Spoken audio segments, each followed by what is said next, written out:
आज इस प्रदेश वार्ता में आप सबों का सबसे पहले तो पार्टी के पूर्व माननीय प्रदेश अध्यक्ष और माननीय वित्त मंत्री श्री विजय चौधरी जी का इस कार्यक्रम में उपस्थित हैं। माननीय हमारे विधान परिषद के मुख्य सचेतक संजय गांधी जी और मुख्यालय प्रभारी चंदन जी और आप उपस्थित थे, जो आज जानते हैं कि आज जो मनीष कुमार यादव जो विद्यापति के प्रमुख है और बीजेपी के छोड़कर आज है पार्टी की सदस्यता ग्रहण कर रहे हैं, और मनीष जी है, उसके बाद संजय जी प्रमुख हैं और जाकिर हुसैन जी और रमाकांत राय जी मुखिया हैं।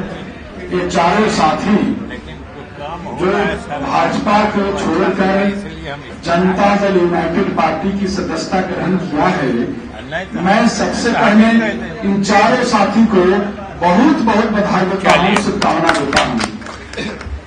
साथी सही वक्त पर इन्होंने सही निर्णय लिया है।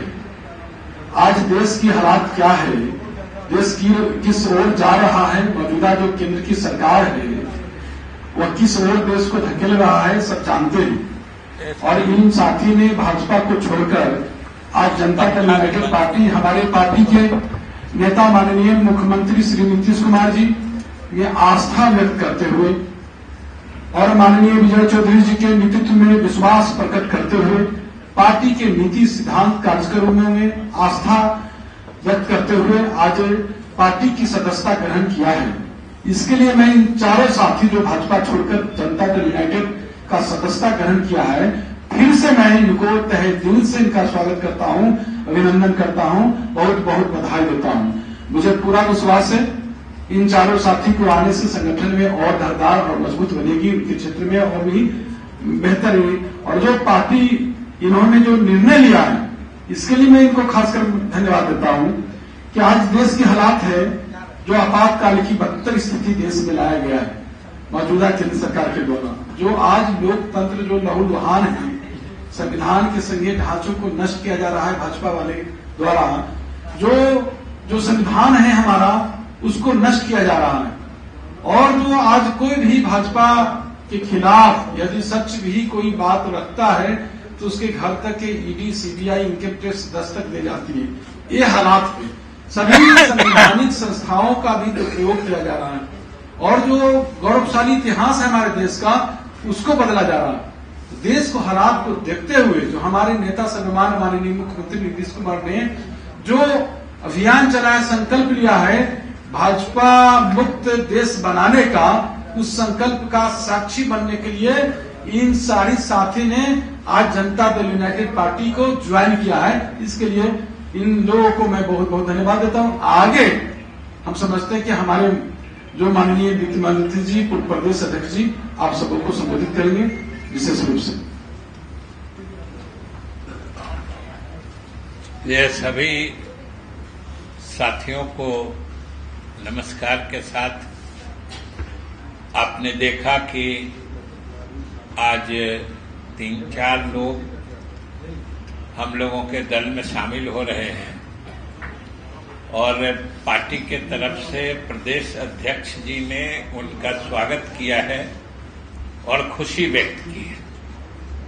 और मुझे कुछ ज्यादा खुशी इसलिए है क्योंकि ये सभी लोग मेरे विधानसभा निर्वाचन क्षेत्र के रहने वाले हैं और जैसा कि इनके परिचय में बताया गया कि मनीष कुमार जी जिनके नेतृत्व में सब लोग शामिल हुए हैं, वो विद्यापति नगर प्रखंड जो समस्तीपुर जिले में है, मेरा निर्वाचन क्षेत्र है, वहां के प्रमुख हैं, प्रखंड प्रमुख हैं। स्वाभाविक रूप से प्रखंड के सबसे महत्वपूर्ण व्यक्ति हैं। दूसरे मृत्युंजय कुमार जी ये उप प्रमुख हैं, ये भी शामिल हो रहे हैं। और फिर बाकी दोनों जाकिर जी और रमाकांत जी, ये लोग भी जो दल से बाहर थे, ये लोग भी उन लोगों के साथ शामिल हो रहे हैं। और मनीष जी तो विशेष रूप से भाजपा से बड़ी गहराई से जुड़े हुए थे, लेकिन धीरे धीरे भाजपा की जो नीतियां देखी, जो काम देखे, तो इन्होंने खुद फैसला लिया है। हम लोगों से भी बात होती थी, लेकिन हमने कहा कि फैसला आपको खुद लेना है।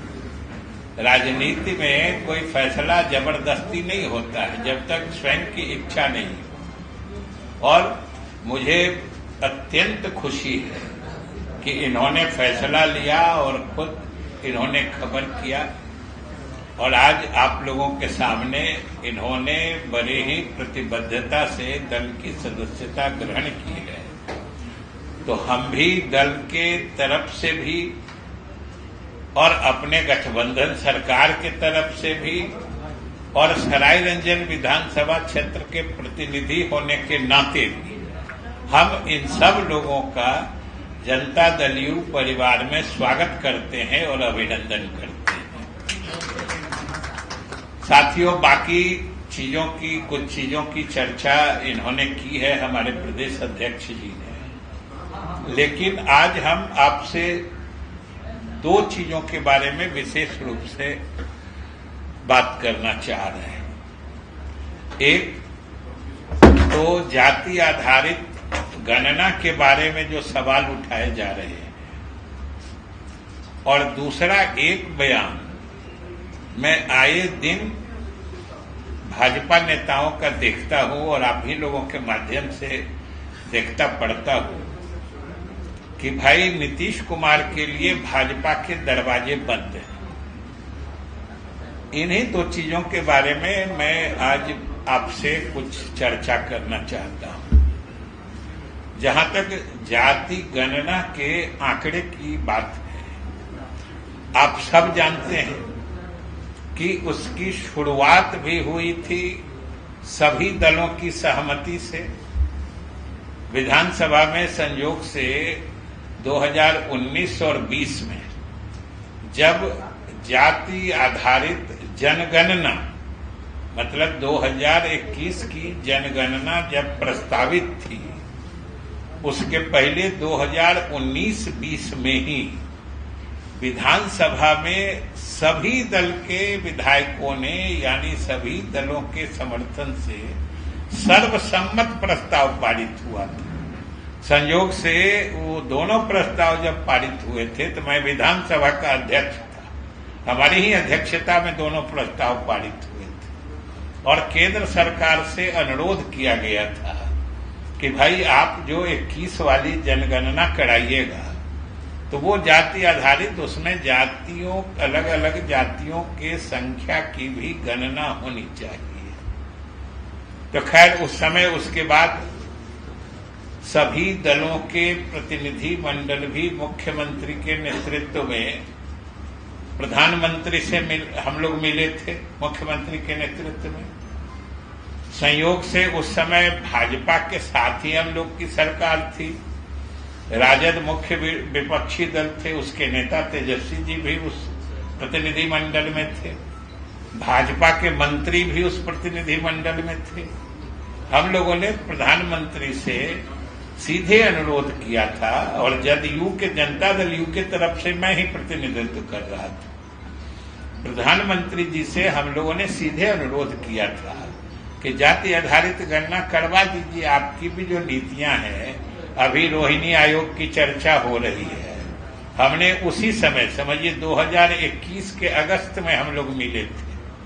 हमने उसी समय कहा था कि रोहिणी आयोग जो आपने ही बनाया है, उसके जो रिपोर्ट आने वाले हैं उसमें भी है कि जो ओबीसी हैं, अन्य पिछड़ी जातियां हैं, इनके अलग अलग उप श्रेणियों में बांटा जाए।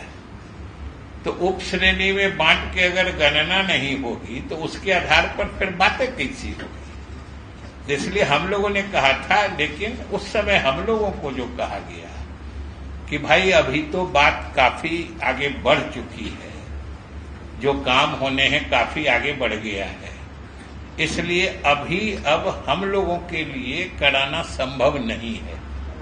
आप चाहते हैं तो प्रदेश के अपने राज्य में राज्य सरकार चाहे तो करा ले सकती है। उसके बाद फिर हम लोगों ने यहाँ सर्वदलीय बैठक की, उसमें फैसला हुआ और फिर जो हुआ आपके सामने है।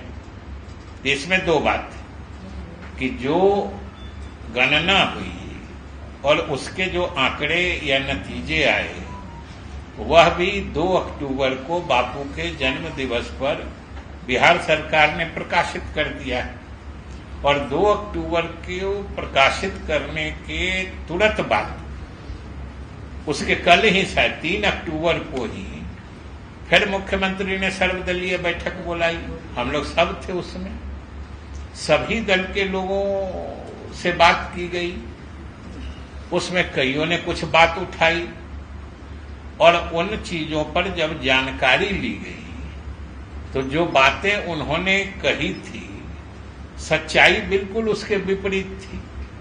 तो इसलिए और उसी बैठक में ही ये बात मुख्यमंत्री जी के तरफ से कही गई थी कि आंकड़े भले प्रकाशित हो गए हैं, लेकिन अगर इसमें किन्हीं को कोई डिस्क्रिपेंसी या विसंगति दिखती है तो आप बता दीजिए, सरकार उसका संज्ञान देखेगी।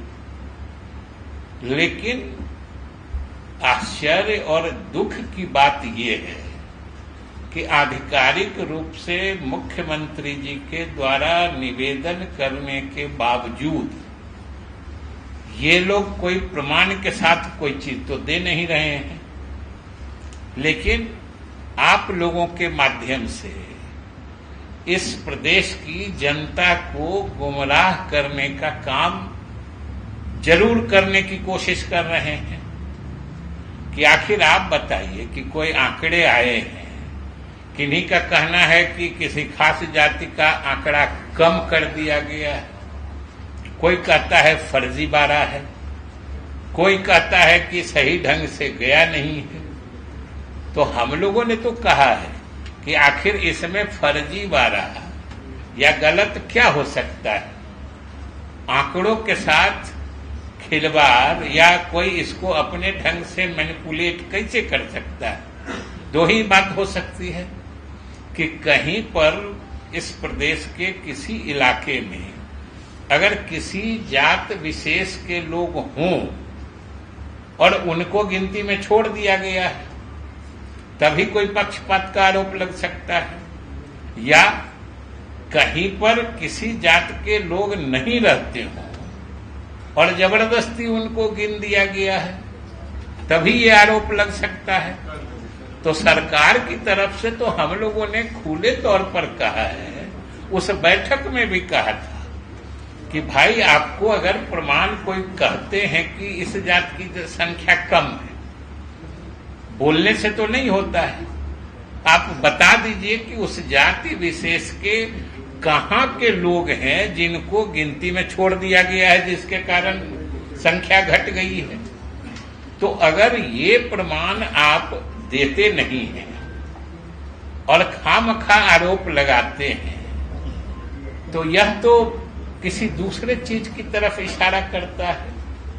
और वो भी बात स्पष्ट है कि राजनीतिक जलन हो सकती है, ईर्ष्या हो सकती है, क्योंकि आप जब से जातीय गणना का कार्य शुरू हुआ है आप लोगों ने शुरू से देखा है कि कितने तरह से इसमें बाधाएं डाली गई। पहले तो सरकार के स्तर पर तरह तरह से समस्या खड़ी की गई, फिर न्यायालय के माध्यम से इसमें पेच फंसाने की कोशिश की गई, कुछ दिन के लिए रुकवा भी दिया गया।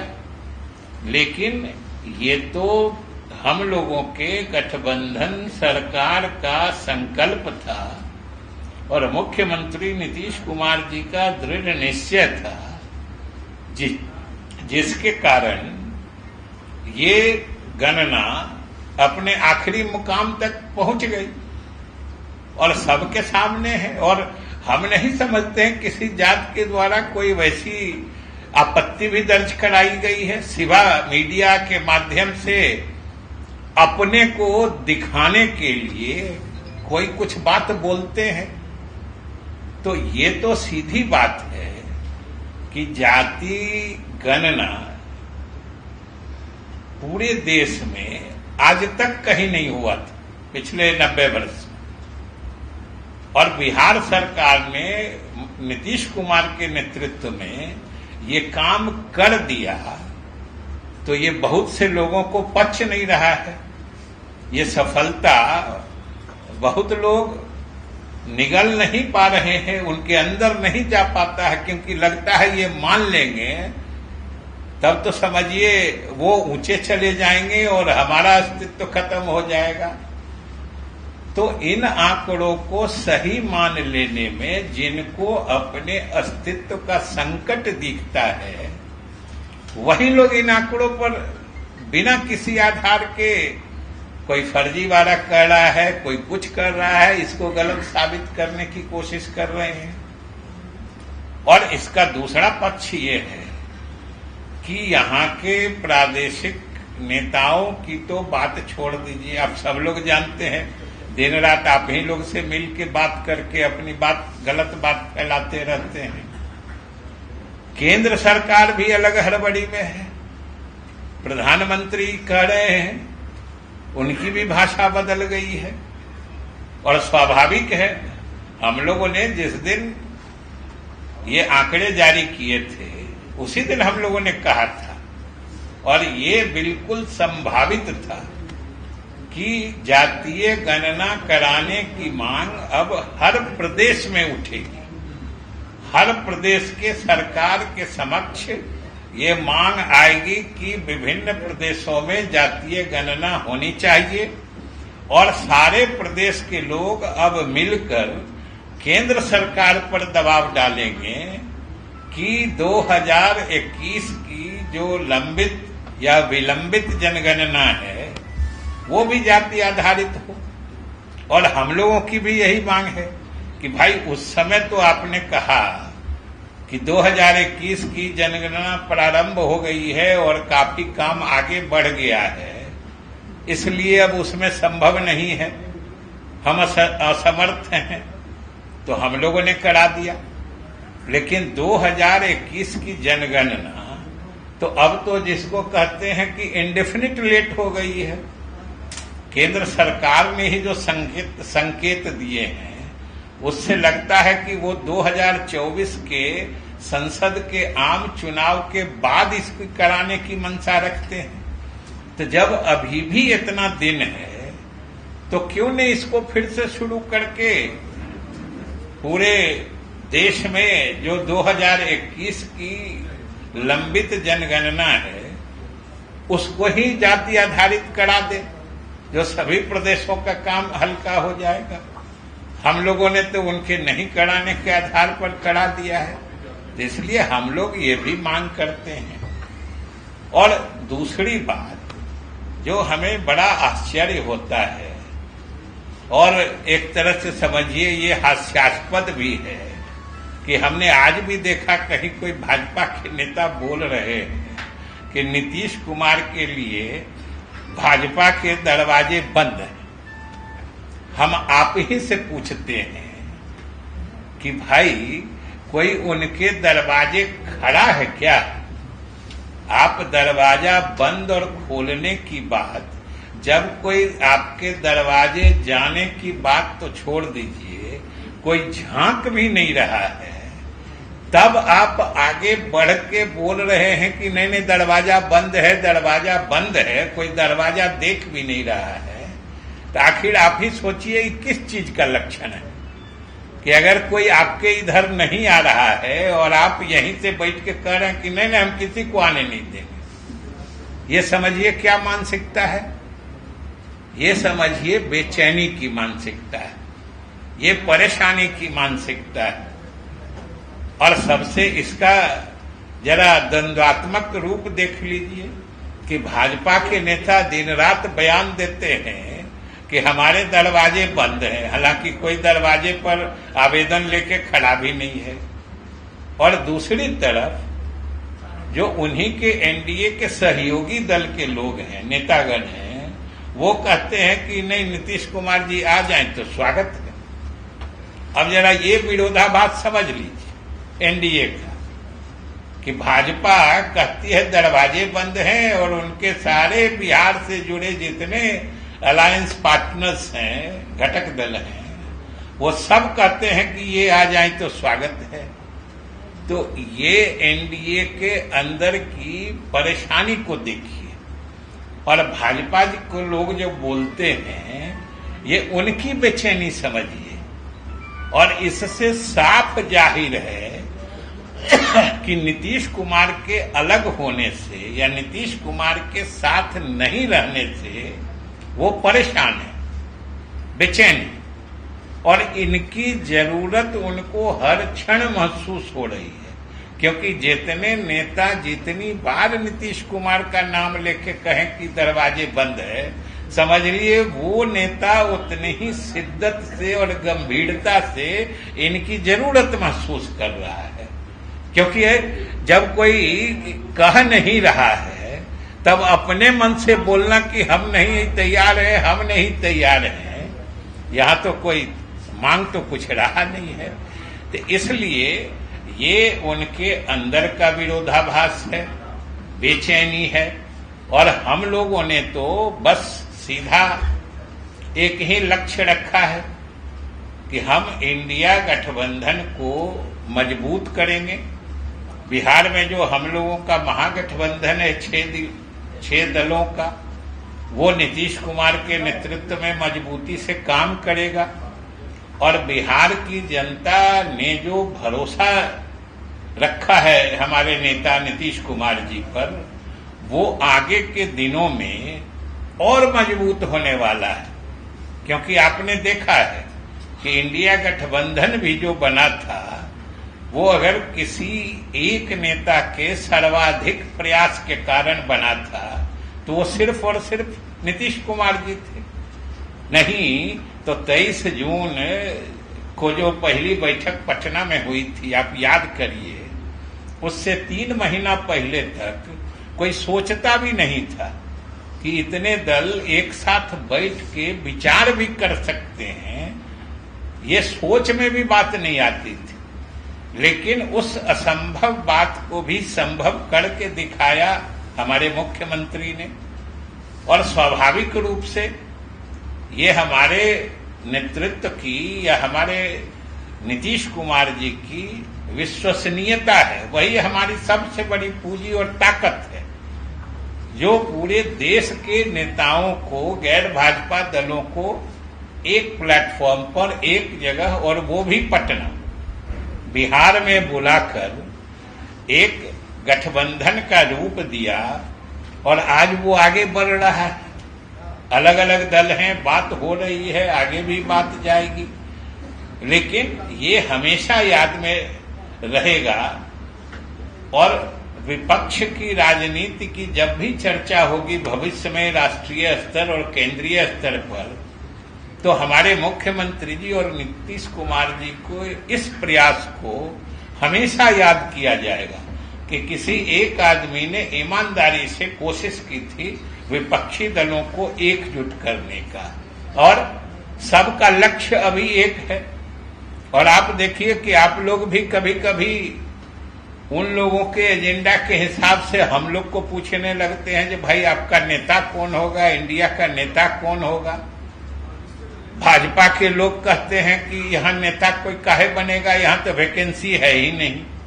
भाजपा के नेता बराबर कहते हैं कौन पीएम बनेगा, यहाँ वैकेंसी नहीं है पीएम का। इसीलिए हम लोगों ने इंडिया का एजेंडा में ये रखा है कि पहले 2024 के चुनाव में हम लोग वैकेंसी बना लेंगे, माने केंद्र के सरकार को अपदस्थ कर देंगे, और फिर अगला नेता कौन होगा, अगला प्रधानमंत्री कौन होगा, ये फैसला हम लोग बड़ी आसानी से इंडिया के घटक दलों के बीच बैठकर कर लेंगे, जो बहुत ही सहूलियत से हो जाएगा। और ये कोई हम नई बात नहीं कर रहे, ये इस देश के राजनीति में परीक्षित फॉर्मूला है, टेस्ट हो चुका है कि एक बार लोग फैसला करके सरकार को अपदस्थ कर देते हैं, तब विपक्षी पार्टियां बैठ के नेतृत्व का फैसला कर देते हैं। तो इसलिए ये सारी बातें हैं जो हमने उचित समझा। आज मौके पर जब एक मजबूत हमारे साथी प्रमुख और उप प्रमुख जी एक प्रखंड के हम लोगों के साथ आ रहे थे मजबूती से काम करने के लिए, और इन लोगों के आने से दल को भी मजबूती मिलेगी, हम लोग मिल के जोर से और आगे बढ़ेंगे। इसलिए हम इनका स्वागत भी करते हैं, आप लोगों का भी अभिनंदन करते हैं और धन्यवाद देते हैं कि आप लोगों ने शॉर्ट नोटिस पे बहुत कम समय में बुलावे पर यहाँ आने का जहमत उठाया है, इसलिए आपको भी धन्यवाद। मंत्री जी, 4 राज्यों में चुनाव की घोषणा हो गया है। 5 राज्यों में चुनाव की घोषणा हो गया। जेडीयू कहाँ से लड़ने का कुछ है? नहीं, वो तो पार्टी में बैठ के हम लोग फैसला करेंगे। 30 तारीख तक कहा था आप लोगों ने सीट शेयरिंग हो जाएगा बिहार में। क्या कहा था? 30 सितंबर तक सीट शेयरिंग हो जाएगा। ये किसने कहा था? बात लगातार आ रही थी। 30 तक। अब बात देखिए, दोनों 1 मिनट में बात से पलटिए नहीं। अध्यक्ष जी नहीं कहा। आपने पहला लाइन कहा कि आपने कहा था, और हम दूसरे बात पे कहा था। हम जब पूछा कौन कहा था तो आप कह रहे हैं बात आ रही थी। अरे भाई, जहां तक बात की बात है तो बात तो आप लोग आप ही निकालते हैं, आप ही मिटाते हैं। हम लोगों के तरफ से कभी किसी ने नहीं कहा था कि 30 तक सीट शेयरिंग हो जाएगा। हमने ये कहा है कि सीट शेयरिंग समय हो जाएगा, समय से हो जाएगा। सर, आरजेडी के विधायक हैं सिंह जी, वो लगातार घूम रहे हैं और कह रहे हैं कि अधिकारियों के मुंह पर जनता के किसानों के लिए काम नहीं हुआ है। सर, किस तरह से देखते हैं? उनके मुंह से ये इस तरह की बातें आपने पहली बार सुनी है क्या? आप क्यों